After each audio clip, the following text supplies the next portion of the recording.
The wrong house film की कहानी एक ऐसे सीन से शुरू होती है जिसमें एक टीनेजर लड़की को जंगल में भागते हुए दिखाया जाता है। इसके बाद एक घर दिखाया जाता है जहां एक लेडी सुसैन मैगजीन से हाउस पिक्स को कट कर रही होती है। इसके बाद इसका हस्बैंड जॉर्ज आता है, उससे लेस को कहता है। कुछ क्वेश्चंस पूछने के बाद वो जाने के लिए तैयार हो जाती है। इसके बाद जॉर्ज अंदर बैठी अपनी बेटी को भी जाने का कहता है, जबकि वो पूछती है कि क्या मैं यहाँ रुक सकती हूँ। इस पर जॉर्ज कहता है कि हम जा रहे हैं आधे घंटे में। फिर वही लड़की एमी अपनी दोस्त को सुसैन के बारे में बताती है that she is so fake. अब जॉर्ज, सुसैन और एमी गाड़ी में सफर करते हैं और इनकी गाड़ी रेस्टोरेंट के सामने जाके रुकती है। ये सब अंदर चले जाते हैं कि वहाँ एमी को एक आदमी टेबल के कॉर्नर पर बैठा हुआ नजर आता है और इसकी शक्ल अचानक से हॉरिबल फेस में बदल जाती है। एमी बहुत डर जाती है लेकिन इसकी बात का यकीन नहीं किया जाता। एमी गाड़ी में कहती है कि मैं घर जाना चाहती हूँ, लेकिन जॉर्ज, इसका फादर, कहता है कि पहले हम घर देखने जाएंगे और फिर दोबारा हम घर वापस आ जाएंगे। फिर वो लंबा सफर करने के बाद इस घर तक पहुँचते हैं जहाँ फॉर सेल लिखा होता है और साथ ही में उसी के ऑनर की तस्वीर बनी होती है। जैसे ही एमी उस आदमी की तस्वीर देखती है तो वो बताती है कि ये वही आदमी है जिसको इसने रेस्टोरेंट में देखा था, लेकिन इसकी बातों को इग्नोर किया जाता है। कुछ देर में उस घर में पहुंच जाते हैं और वहाँ कोई भी नहीं होता।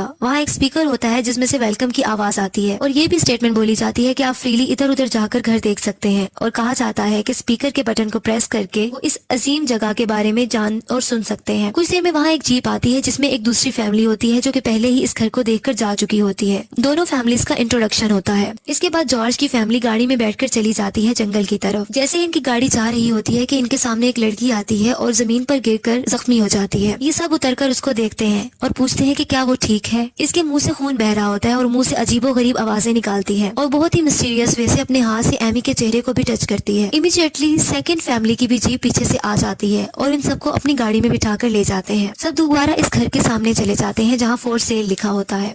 एक्चुअली अब दोनों फैमिलीज इस जगह पर ट्रैप हो चुकी होती हैं। अब वो गाड़ी से यहाँ से निकलने की कोशिश करते हैं लेकिन गाड़ी इस घर के सामने आकर रुक जाती है। तो दूसरी फैमिली का हेड अंदर जाने का कहता है और अंदर जाकर स्टे करने का बोलता है, जबकि उसकी वाइफ कहती है कि बहुत बैड आइडिया है। एमी बताती है कि स्ट्रेंज लड़की अंदर नहीं जाना चाहती। एमी का फादर जॉर्ज कहता है कि तुम्हें डरने की जरूरत नहीं, हम यहाँ इकट्ठे होंगे। कुछ देर में वो इस घर में चले जाते हैं और अंदर बहुत ही डार्कनेस होती है। स्ट्रेंज लड़की को अपस्टेयर्स में विंडो पर एक आदमी नजर आता है जो कि एक बच्चे का मुंह छुपाए हुए होता है। उसने उस बच्चे के मुंह पर हाथ रखा होता है। उसके बाद सुजैन बताती है कि स्ट्रेंज लड़की को फीवर हो गया है। अगली सुबह स्पीकर से आवाज आती है वेलकम की और सेम स्टेटमेंट को रिपीट किया जाता है। इस पर सबकी आंख खुल जाती है और वो देखते हैं कि वो स्ट्रेंज लड़की गायब होती है। फिर वो विंडो से बाहर एक आदमी को देखते हैं जो अपने डॉग के साथ होता है। दूसरी फैमिली का हेड सबको लेकर बाहर जाता है लेकिन वो गायब हो जाता है। कुछ देर में वो अंदर आते हैं तो स्ट्रेंज लड़की मिल जाती है। इस सीन में ये जाहिर होता है कि स्ट्रेंज लड़की की जुबान कटी हुई है। एक महीना गुजर जाता है। सेकंड फैमिली की लेडीज फाई कर रही होती है कि इसे विंडो के बाहर एक बच्ची नजर आती है जो कि हकीकत में इसकी अपनी मरी हुई बेटी होती है। इसके अलावा ये भी दिखाया जाता है कि जो इनका बेटा, सेकंड फैमिली का जो बेटा होता है और बैसाखियों की मदद से चलता है, वो अब उसकी रिकवरी हो रही होती है। सेकंड फैमिली के बेटे का नाम जैसन होता है। वो एमी के साथ घर से बाहर जाता है, जबकि जाने से पहले जैसन का बाप इसको रिवॉल्वर दे देता है ताकि वो अपनी प्रोटेक्शन कर सके। जैसन एमी के साथ होता है कि एमी को विंडो में से एक छोटा बच्चा नजर आता है। वो जल्दी से घर की तरफ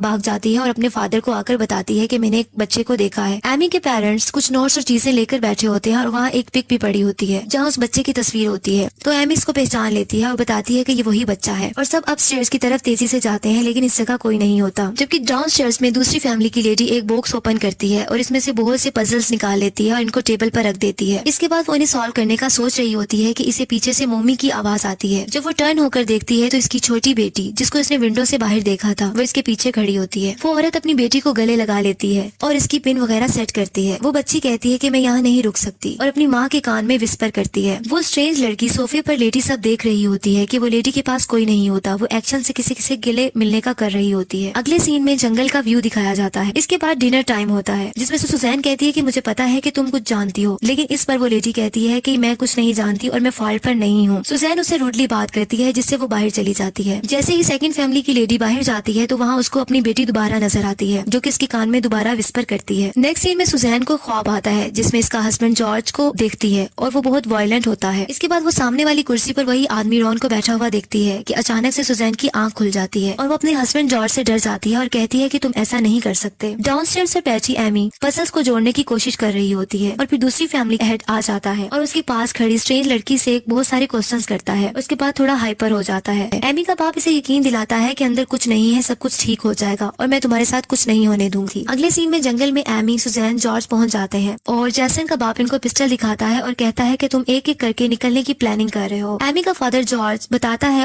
of course not. Next morning Amy अपना फेस वॉश कर रही होती है कि इसकी मदर इसको पीछे मिरर में दिखाई देती है, जबकि इसका गला कटा हुआ होता है। दूसरी तरफ सुसैन एक छोटी नाइफ लेकर उधर मूव करती है और फिर वहाँ से हैमर उठा लेती है। जैसन के बाप की कमर पर आकर हैमर को मार देती है। इस तरह जैसन का बाप मरने लगता है, लेकिन उसे जॉर्ज पूछता है how can we get the road, और उसे रोड के बारे में पूछता है, लेकिन उसकी डेथ हो जाती है। जॉर्ज अपनी बेटी एमी और स्ट्रेंज लड़की को लिए साइड पर हो जाता है, जबकि सुसैन मुसलसल रो रही होती है और वो कहती है कि ऐसा नहीं करो। इसी तरह अब जॉर्ज बाहर जाने का डिसाइड करता है और वो गन अपनी डॉटर को देकर जाता है ताकि वो अपनी केयर कर सके। जबकि दूसरी तरफ जंगल में जॉर्ज बैक स्टेप से रोड की तरफ को तलाश करने की कोशिश कर रहा होता है। जैसे ही वो फॉरेस्ट के मिड में पहुंचता है तो इसको हेलो की आवाज आती है। वही पर्सन रॉन अपने डॉग के साथ पीछे खड़ा होता है, लेकिन जब जॉर्ज पलट कर देखता है तो इसको अपना हमशक्ल दिखाई देता है। एमी और वो स्ट्रेंज लड़की एक दरख्त के पीछे छुपी होती है कि जॉर्ज वहाँ जाकर स्ट्रेंज गर्ल के बाल पकड़ लेता है और अपनी तरफ उसको घसीटता है। इसके बाद हैमर से उसको मार देता है। अब उस स्ट्रेंज लड़की की भी डेथ हो जाती है। एमी बहुत घबरा जाती है और रोने लग जाती है और अपनी गन से अपने फादर पे फायर कर देती है, जिसकी वजह से इसके फादर की भी डेथ हो जाती है। अब वो जंगल की तरफ भागती है, उसको एक कार नजर आती है और उसके सामने जाकर गिर जाती है। वहाँ एक कार रुकने पर लोग इसे गाड़ी में बिठाते हैं कि वो देखती है कुछ पजल्स इसकी पॉकेट्स में होते हैं। वो गाड़ी दोबारा इस घर के सामने जाकर रुक जाती है। अभी वो वहाँ बैठी होती है कि दूसरे कार डोर से वही घोस्ट बॉय और उसका बाप खड़े होते हैं और वो घोस्ट बॉय कहता है शी इज बैक डैडी, और एमी को अपनी तरफ से खींच लेते हैं और वो आदमी सीजर से एमी की जुबान काट देता है।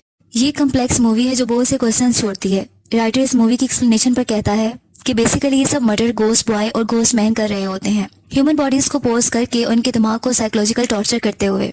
और आखिर में ये पता चलता है कि ये वही पुराना साइकिल है जो दोबारा से शुरू हो जाता है। जैसा कि हमें पता चलता है कि एमी की जुबान कट गई है और वो अब स्ट्रेंज गर्ल मानी जाती है। इसी फैमिली के लिए जो इस घर में जो फॉर सेल है देखने आएंगे। इसी तरह एमी इसी फैमिली की कार से टकरा जाएगी और वो फैमिली स्ट्रेंज गर्ल को स्ट्रेंज हाउस में ले जाएंगे और खुद भी ट्रैप हो जाएंगे और इन सब का मर्डर हो जाएगा। इसी तरह की कहानी चलती रहेगी।